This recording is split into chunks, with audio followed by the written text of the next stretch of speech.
Small, big.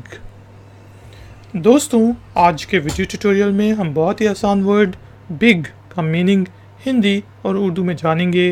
Word big को use करते हुए कुछ सेंटेंसेस बनाएंगे और उनकी ट्रांसलेशन करेंगे हिंदी एंड उर्दू में। तो शुरू करते हैं जी आज का वीडियो ट्यूटोरियल। बिग, बिग होता है बड़ा, जिस तरह स्मॉल होता है छोटा, और बिग बड़ा, BIG, बिग बड़ा। अगर हम कहें कि ये गाड़ी बड़ी है और ये गाड़ी उससे बड़ी है तो हम कहेंगे ये बिग है और ये बिगर है, और सबसे बड़ी को हम कहेंगे बिगेस्ट। यहाँ पे हमने सेंटेंस बनाए हैं दो। इट्स बिग, ओह ये तो बड़ा है, ये गाड़ी बड़ी है, इट्स बिग।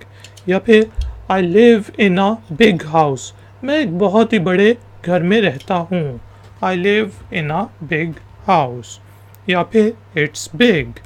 तो दोस्तों, हमने देखा बिग का मीनिंग होता है बड़ा, बिगर उससे बड़ा, बिगेस्ट सबसे बड़ा। वीडियो पसंद आई है तो प्लीज़ लाइक और शेयर ज़रूर करें, चैनल को सब्सक्राइब करें। मिलेंगे एक और नए ट्यूटोरियल में। Until then, take care, keep learning, keep enjoying. Good day.